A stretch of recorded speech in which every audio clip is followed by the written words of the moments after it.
Ya determinaste. ¿Y lo que está aquí qué? ¿Ah?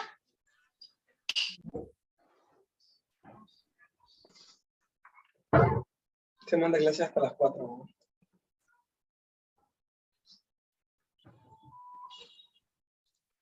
Ok, jóvenes, muy buenas tardes.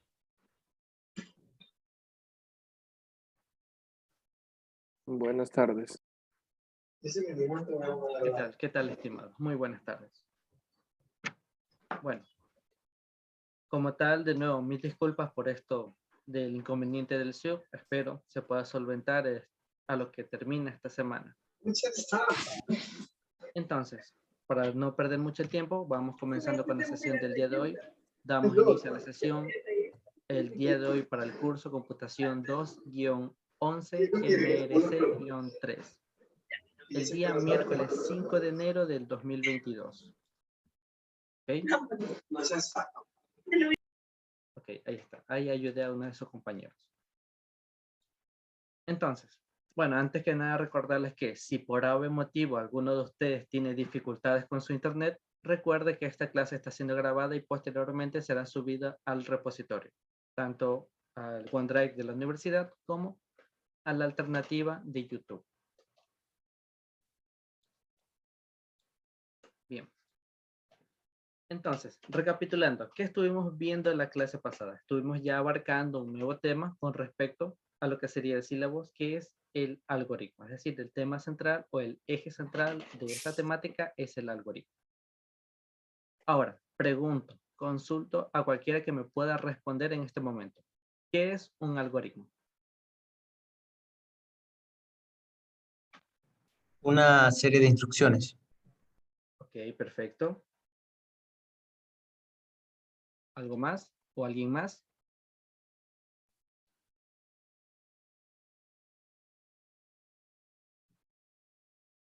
¿Nadie? Bueno. Entonces, vamos refrescando un poco lo que sería la clase pasada con respecto a algoritmos.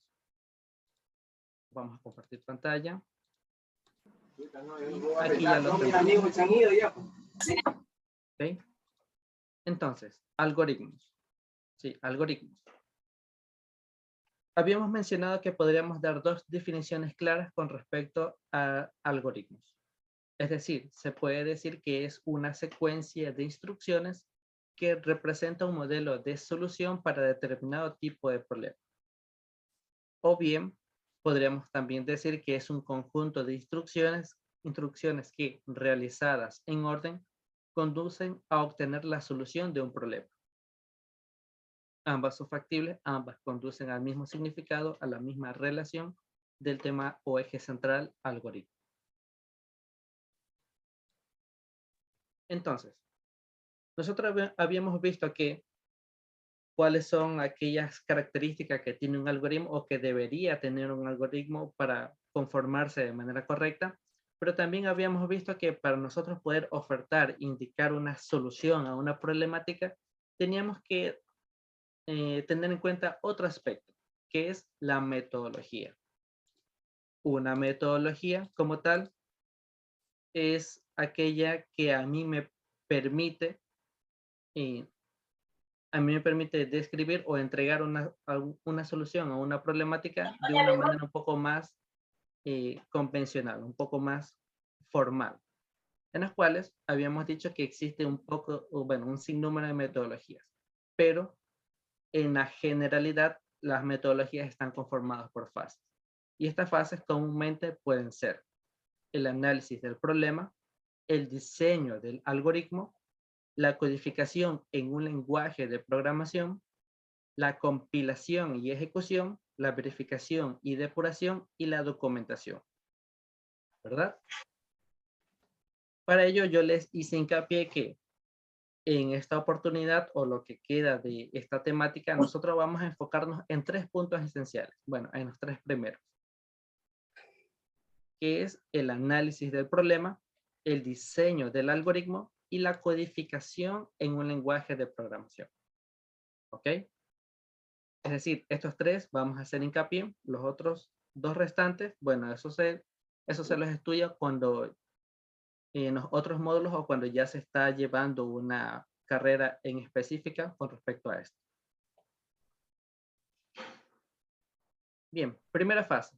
Habíamos dicho que primera fase era el análisis del problema. Es decir, nosotros teníamos que identificar de manera concreta cuál es la problemática que a mí se me está presentando. Si es que yo puedo solventarla, si es que yo puedo dar algún tipo de solución a esta problemática. En las cuales a mí se me plantean 4 preguntas esenciales para yo poder identificar si es que puedo o no hacerlo. ¿Ok? Quito Yambay, tienes abierto tu micrófono, por si acaso se escucha algo raro. Bien, las 4 preguntas esenciales que se nos plantean son las siguientes. 1, ¿cuál es el problema que se ha de resolver? Segundo, ¿cuál o cuáles son los resultados que éste debe de producir? Tercero, ¿de qué información se dispone para resolver el problema? Y cuarto, ¿cuál o cuáles son las restricciones o condiciones que se deben de satisfacer en esta solución? Bueno, aquí me planteo una nota que es importante precisar que la pregunta número 1, es decir, aquella que me indica que tengo que identificar la problemática, puede considerarse innecesario, pero vamos a ver que tiene cierta relatividad. Puede ocurrir en ocasiones que se esté intentando resolver un problema que esté fuera del alcance de los conocimientos que el resultor posee. Es decir, el que va a ofertar una solución, el que va a proponer alguna solución a la problemática. En cuyo caso, si es que el que va a ofertar la solución no tiene los conocimientos necesarios para poder resolver la problemática, la tarea le va a ser imposible y por ende no va a tener éxito en el diseño de la solución. Por eso que, aunque parezca un poco irrelevante, es esencial realizarse la primera pregunta. Entonces, para ya ir ejemplificando, es decir, para ya plantearlo, plasmarlo en un ejemplo para que quede más claro. Habíamos dicho en la clase pasada que íbamos a tomar la problemática de el cálculo de un volumen, el cálculo de un volumen de un cilindro cualquiera. Para ello, a nosotros nos daban como tal, en primeras instancias, esta información. La radio de la base y la altura de esta. ¿Ok? Bien, con esa problemática, nosotros pasábamos por la primera fase, que es el análisis, ¿verdad? Y respondíamos a las 4 preguntas. La primera es la identificación del problema. Su respuesta como tal es, se trata con el problema de calcular el volumen de un cilindro cualquiera. Es decir, está a nuestro alcance. Nosotros podemos realizar eso porque en cierta medida nosotros podemos investigar y encontrar la fórmula o ecuación que satisfaga esta solución. En la pregunta número 2, el resultado debe de producir la solución del valor del volumen de un cilindro en particular. Es decir, la pregunta número 2 a mí me planteaba cuáles son los resultados que 957. No, más 57. Es colombiano, no convencional. ¿Cómo le pongo el más? Revisen sus micros, chicos. Ya. 320, 350. Ok, ahí está. Entonces, ¿cuál es el resultado que este debe de producir? Pues bien, es el valor del volumen del cilindro cualquiera. Bueno, en particular.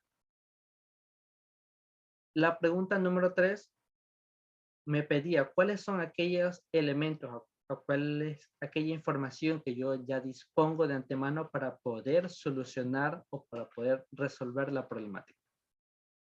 En el enunciado del problema no se expresa información, pero como se quiere calcular el volumen de un cilindro cualquiera, se requiere conocer el radio o el diámetro de la base del cilindro y la altura de este. ¿Ok? Entonces, dentro de la problemática, a mí ya me están dando esta información. La radio de la base y la altura del cilindro. Y por último, que también es muy importante, es muy relativo, la pregunta número 4 me plantea cuáles son aquellas condiciones, ¿dónde está?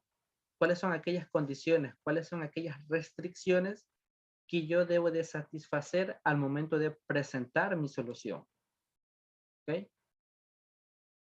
Como lo planteamos anteriormente, yo no, apenas a mí me entreguen una problemática, yo no debo de entregar una solución cualquiera, la primera que a mí se me venga a la mente, sino que tengo que analizarlo, por eso estamos en la fase de análisis del problema. La pregunta número 4 o su respuesta a esta pregunta sería, dadas las características del problema, los valores de radio o diámetro de la base y el valor de la altura que se usen para calcular el volumen deben de ser positivos. Ok, aquí ya me plasmó una condición. Yo ya tengo una restricción al momento de realizar los cálculos, que es que los valores con los cuales va a intervenir este cálculo tienen que ser positivos, ¿verdad? Entonces, ahora vamos a la segunda fase, que es el diseño del algoritmo. Pero aquí te recalca algo. Clarificado lo anterior, es decir, teniendo claro la fase número 1, que es el análisis del problema, corresponde ahora diseñar el algoritmo de solución. En otras palabras, se debe pensar en el proceso y las acciones que éste debe contener para conseguir la solución al problema. Perfecto. Aquí ya me está mencionando que una vez teniendo claro la fase número 1, ahora tocaría diseñar el algoritmo, es decir, diseñar aquel algoritmo que me va a presentar a mí la solución de la problemática. ¿Qué implica el diseño del algoritmo? Es que yo debo de pensar aquellas acciones, aquellos procesos en concreto que a mí me van a ayudar a conseguir la solución al problema. Una primera aproximación a la secuencia de acciones que deberían realizarse para resolver el problema podrían ser, es decir, hace referencia a la problemática del ejemplo. Tenemos leer el radio, leer la altura, verificar los valores de radio y altura sean positivos, calcular el volumen y escribir el resultado. Vamos analizando cada uno de estos pasos. El primero, leer el radio, perfecto, porque es uno de los valores que a mí ya me entregan y que yo ya dispongo para realizar mis cálculos. La altura, de la misma manera, son valores que yo ya dispongo para poder realizar mis cálculos. El tercero, ¿a qué hace referencia? Es la verificación que los valores de radio y altura sean positivos. Aquí yo ya estoy aplicando aquella condición. Estoy verificando que esa restricción sea válida o verificándola para que yo no tenga ningún tipo de inconvenientes. Una vez verificado que aquellos valores de radio y altura sean positivos, yo puedo proceder a realizar el cálculo del volumen del radio del cilindro. Una vez realizado el cálculo del volumen, pues simplemente tengo que escribir el resultado, es decir, presentar el resultado. ¿Verdad? Entonces, con estas acciones o procesos específicos, yo ya podría estar indicando que ya tengo resuelto o diseñado en cierta medida mi algoritmo. Ahora vamos a ver qué podemos hacer con esta información.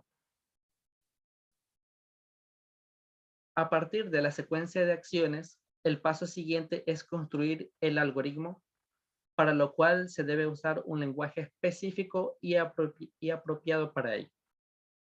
¿Qué quiere decir esto? Que simplemente no...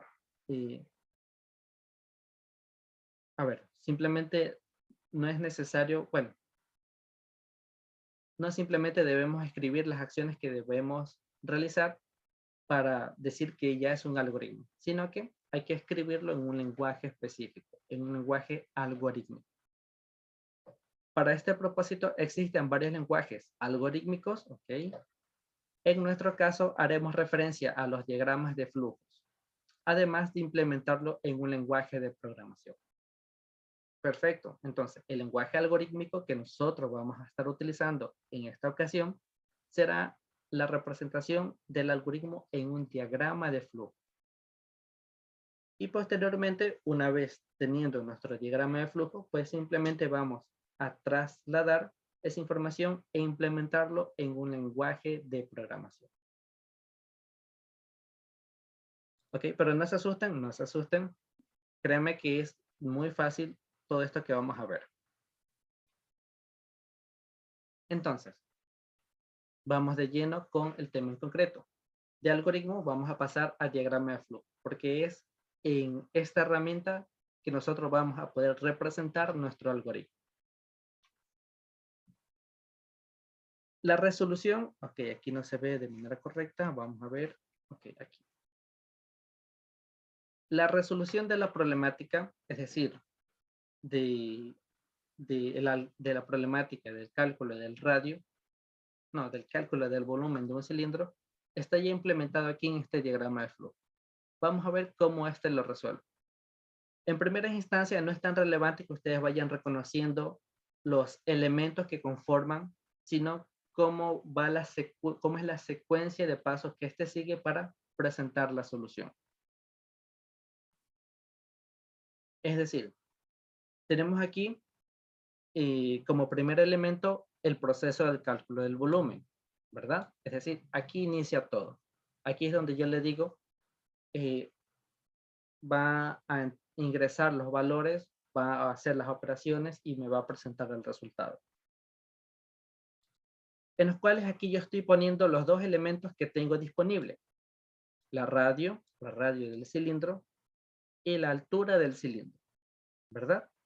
Aquí yo ya estoy poniendo estos dos valores. Como les digo, no es tan relevante el elemento, la forma que lo contiene, porque eso ya lo vamos a ver más adelante. Una vez obtenido, bueno, ingresado, mejor dicho, ingresado estos dos valores, yo ya puedo proceder a realizar mi primera condición, verificar mi primera restricción para poder seguir con mi algoritmo. Que me mencionaba que los valores que yo debo ingresar o que se deben de calcular deben de ser positivos. Deben ser positivos. ¿Ok? Entonces, utilizando operadores lógicos, ¿verdad? Utilizando operadores lógicos, no, operadores aritméticos y después operadores lógicos. En operadores aritméticos, yo tengo aquí que el radio debe de ser mayor a 0. Es decir, aquí yo tengo un condicionante. La radio, el valor que yo estoy ingresando de la radio del cilindro, tiene que ser mayor a 0. Es decir, esto se lee como radio mayor a 0. Y recordemos que I, cuando nosotros vimos estructuras lógicas, lógica matemática o lógica proposicional, I era la unión, la conjunción de ambas proposiciones compuestas, ¿verdad? Pues aquí es lo mismo, aquí es muy similar. Y ya vamos a ver ese aspecto. Y la otra restricción también es muy similar, que es la altura mayor a 0. Utilizando un operador aritmético, yo digo que altura debe ser mayor a 0. ¿Ok? Entonces, utilizando la conjunción, yo voy a decir que radio mayor a 0 y altura mayor a 0. Si se cumple esta condición, entonces yo voy a tener dos posibles resultados, tanto sea verdadero como tanto sea falso. No, me expresé mal. No es que se cumpla.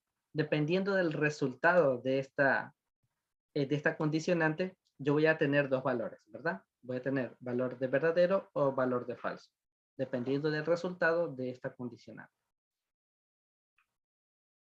Ok, aquí no lo puse, pero imaginémonos que tenemos aquí verdadero y acá falso. Lado derecho verdadero y lado izquierdo falso.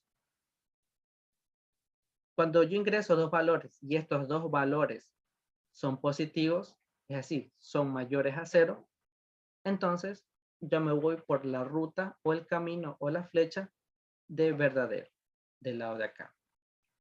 ¿Ok? En las cuales a mí yo ya puedo realizar los cálculos porque yo ya estoy cumpliendo con esa condición. Ya verifiqué la restricción, que ambos valores sean verdaderos, digo, sean positivos. Y el cálculo siguiente es pi 3.1614 por radio elevado al cuadrado por altura. Este sería el cálculo para encontrar el volumen del cilindro. ¿Ok? Por eso no se preocupen tanto. Ok, una vez realizado como tal el cálculo, yo a ese valor lo voy a encapsular en una variable. Lo voy a encapsular en una palabra llamada volumen. Así que cuando más adelante o posteriormente yo diga o escriba volumen, yo estaré haciendo alusión al resultado de esta operación. ¿Ok?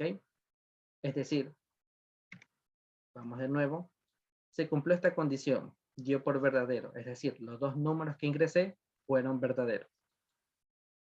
Yo ya puedo proceder a realizar los cálculos. Realizo el cálculo del volumen con la fórmula que está expresada aquí. Y este resultado yo lo voy a encapsular en una palabra.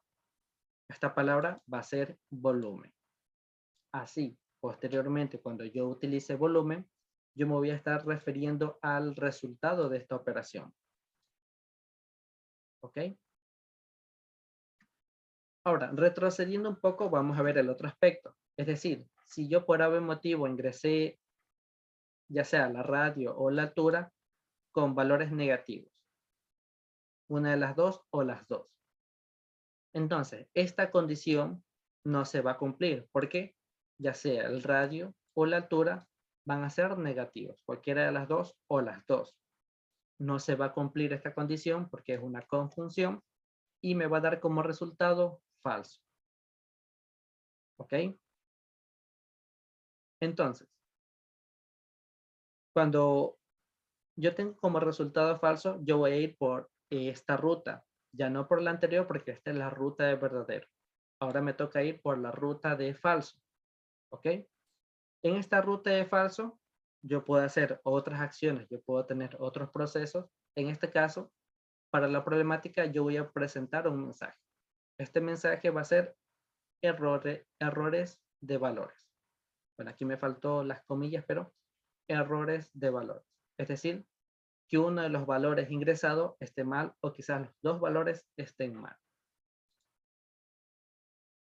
¿Ok? Hasta ahí espero que estén bien. Una vez realizado todas las acciones, ya sea por los dos caminos, verdadero o falso, yo tengo que finalizar mi proceso, tengo que finalizar mi diagrama de flujo, tengo que finalizar mi algoritmo. ¿Cómo lo hago? Pues simplemente poniendo un fin proceso. Con esto yo ya establezco que he llegado hasta la última acción, hasta la última actividad para presentar mi solución y simplemente finalizo el algoritmo.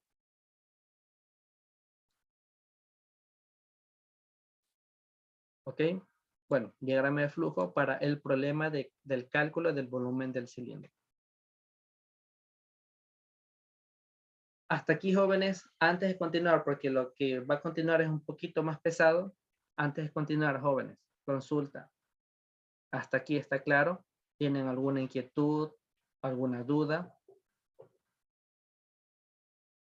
Todo claro por ahora, ingeniero. Perfecto. De De todos mi modos, parte, claro. claro, de todos modos, este material ya lo pasé al grupo de contactabilidad, es decir, el grupo de WhatsApp, y como ustedes pueden ver, está todo escrito en detalle. Así que, si es que lo quieren repasar, si es que no pudieron comprender algo de una parte que estuve leyendo, no se preocupen que ahí está el material. Entonces, ya vimos cómo sería el resultado de la problemática en base a un algoritmo, digo, en base a un diagrama de flujo. Pero no lo conocemos aún a esta herramienta. Vamos a conocerlo. Diagrama de flujo. Un diagrama de flujo es un lenguaje para la representación gráfica de un proceso, en el cual cada paso o acción de este es representado mediante un símbolo en particular. Y además utiliza líneas con flechas para conectar los símbolos gráficos y expresar la secuencia y orden en que los pasos o acciones del proceso se irán ejecutando. Ok, perfecto. Entonces aquí ya me está indicando que es muy similar a lo que hicimos al principio, que es ir detallando cada una de las instrucciones que debemos seguir para llegar a una solución. Lo mismo pasa aquí con los diagramas de flujo. Es la representación gráfica, en este caso, de un proceso, en los cuales se utilizan símbolos en particulares y flechas que las conectan. Estas, por su parte, están expresadas en una secuencia, en un orden, es decir, los pasos y acciones del proceso que se irán ejecutando.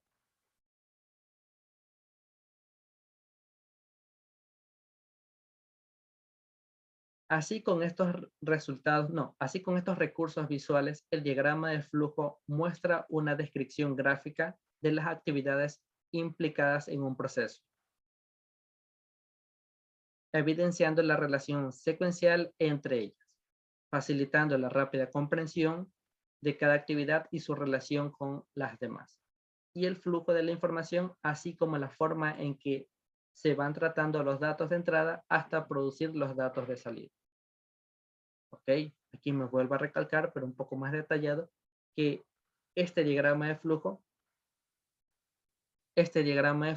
utiliza la secuencia, ¿verdad? Un paso a paso de las acciones que este debe de cumplir para tratar la información, procesarla y obtener el resultado final.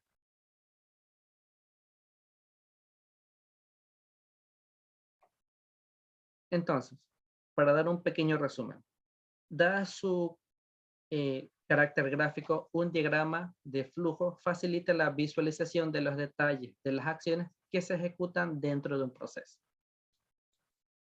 ¿Ok?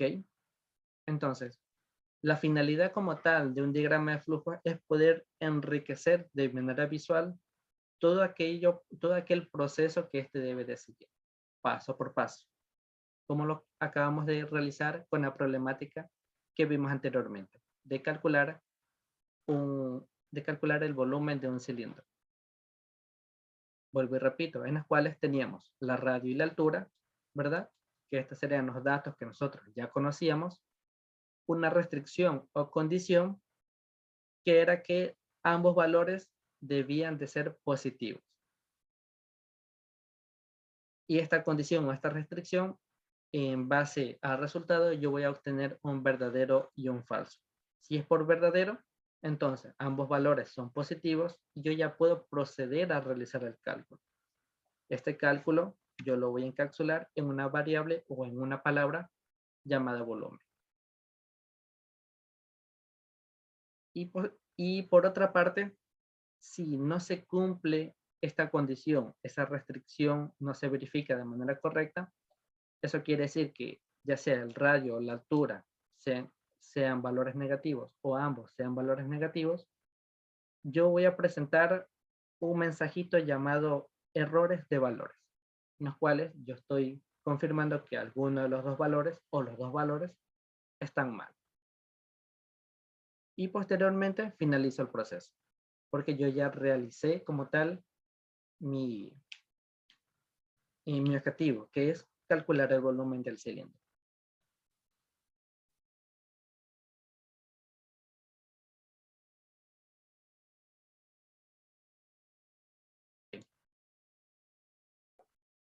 Ok, tenemos 10 minutos. Uy, ¿qué pasó ahí?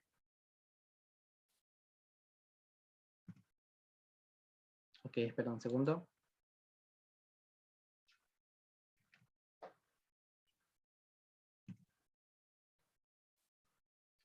Bien.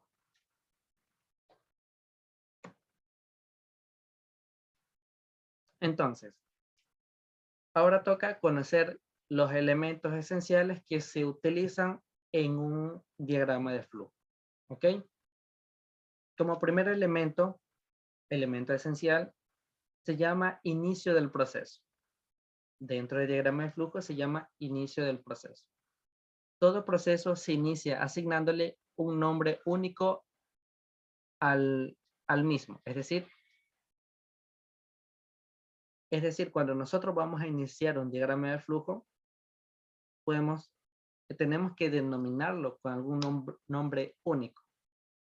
Aunque después vamos a ver que se lo puede hacer de dos maneras. Uno, en el encabezado o el título del diagrama, poner específicamente el proceso como nosotros lo denominamos, y en el elemento de inicio poner simplemente inicio. Ya lo vamos a ver más adelante. Pero tengan en presente o tengan en mente que el inicio del proceso se inicia asignándole un nombre único al mismo. Lo mismo pasa con el fin del proceso, es decir, cuando nosotros ya finalizamos como tal el diagrama de flujo. Tenemos que poner simplemente fin proceso. Es una norma o algo estandarizado, para ya poder identificar que se ha culminado totalmente con el diagrama de flujo. Por otra parte, leer datos. ¿Cómo nosotros vamos a leer aquella información que ya nosotros disponemos para desarrollar nuestro diagrama de flujo, nuestro algoritmo? Leer datos, esta es la acción para ingresar datos al proceso. Se pueden leer varios datos, identificándolos con nombres de variables únicos y separándolos por comas. ¿Ok? Es decir, como nosotros lo habíamos hecho antes, aquí tenemos dos elementos de leer datos, ¿verdad? La radio y la altura. Pero este me está indicando que yo puedo, dentro del mismo elemento, es decir, un solo elemento, leer datos, puedo tener toda aquella información, pero con identificadores únicos y separados por comas. ¿Ok? Villavicencio. Ingeniero, una consulta pequeña. Entonces, con el ejemplo del volumen del cilindro, en la lista de variables, el pi no cuenta. No, porque es un elemento que estás utilizando dentro de tus acciones, dentro de tus operaciones. Claro, tú puedes encapsular el pi dentro de una variable y esa variable utilizarla después representando el pi en tus acciones. Lo puedes hacer, no hay ningún problema. Ah, ok, entonces solo es el radio y la altura de las variables. Ese Claro, el ejemplo. radio y la altura. Gracias. Ok. A ver, ¿dónde estábamos? Acá. También acción a escribir, es decir, nosotros podemos leer datos, pero también necesitamos la acción de escribir datos, ¿verdad? Esta puede usarse para escribir valores de variables, resultados de expresiones matemáticas y contenidos textuales. Cada elemento a escribir debe separarse por una coma. Los contenidos textuales se declaran entre apóstrofes en los diagramas de flujo, es decir, entre las comillas simples. Bueno, aquí lo estamos viendo en el ejemplo. En acción de escribir, podemos utilizar el mismo elemento que leer datos, exactamente el mismo elemento. ¿Ok? Es decir, símbolo o, sí, elemento, el mismo elemento. Cuando nosotros vamos a escribir texto, vamos a, en el ejemplo anterior, vamos acá. Yo quiero representar texto, en este caso el error de los valores, yo tengo que escribirlo, pero entre comillas. Aquí se me pasó, ¿sí? Mil disculpas, aquí se me pasó la escritura. Tengo que escribirlo entre comillas. Es decir, algo que no va a estar encapsulado en una variable, pero sí yo quiero expresarlo como texto.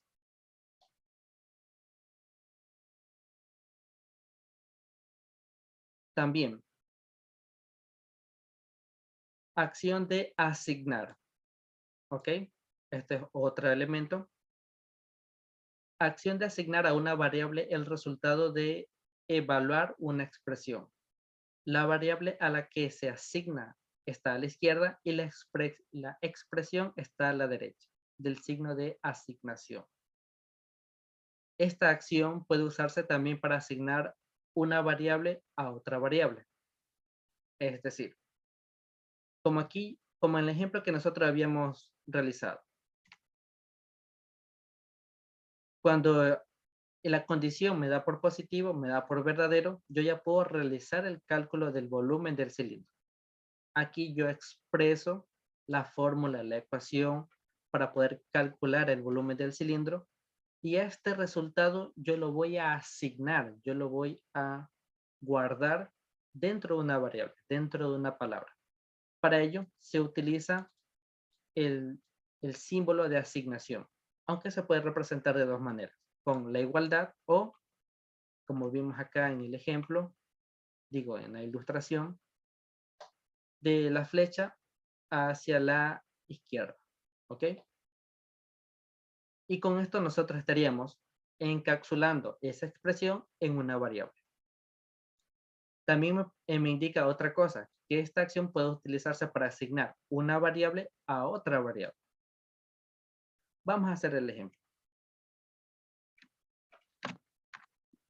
Ok, algo rapidito porque se nos acaba el tiempo.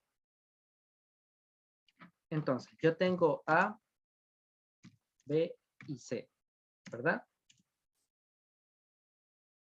En A, si no,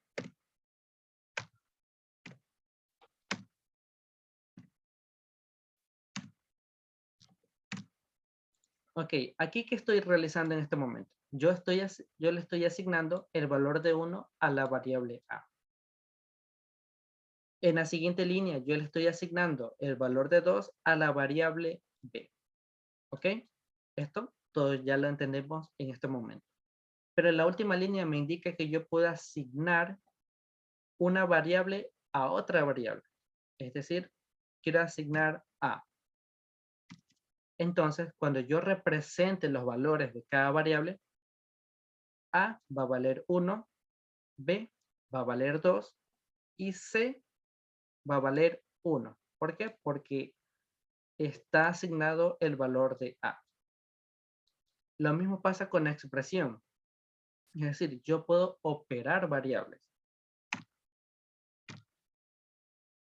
Con esto. Por ejemplo, en la primera línea, A vale 1, segunda línea, B vale 2, y la tercera línea, C vale A más B. A vale 1 y B vale 2. El resultado de este va a ser igual a 3. ¿Verdad? Eso es con respecto a la asignación. Brian Villegas. Sí, ingeniero, una pregunta. ¿No debería tener un resultado de A más B o ya directo va, o sea, digamos, A, B y el resultado de A más B para después poner C igual a A más B igual a 3? ¿O ya directo se hace el 3 sin yo tener el resultado de A más B? No, tienes que tú expresarlo en esta medida, ¿ok? Para que tú después en una prueba de escritorio, que eso no lo vamos a alcanzar a ver, tú puedes ya corroborar que C vale 3. Pero esto lo vamos a hacer a nivel de programación. Por eso que vamos a tener una ventaja porque lo vamos a estar ejecutando y verificando a cada rato. Jóvenes, voy a iniciar otra sala. Por favor, quédense para ir terminando la sesión. Pero voy a iniciar otra sala, así que únanse. ¿Ok?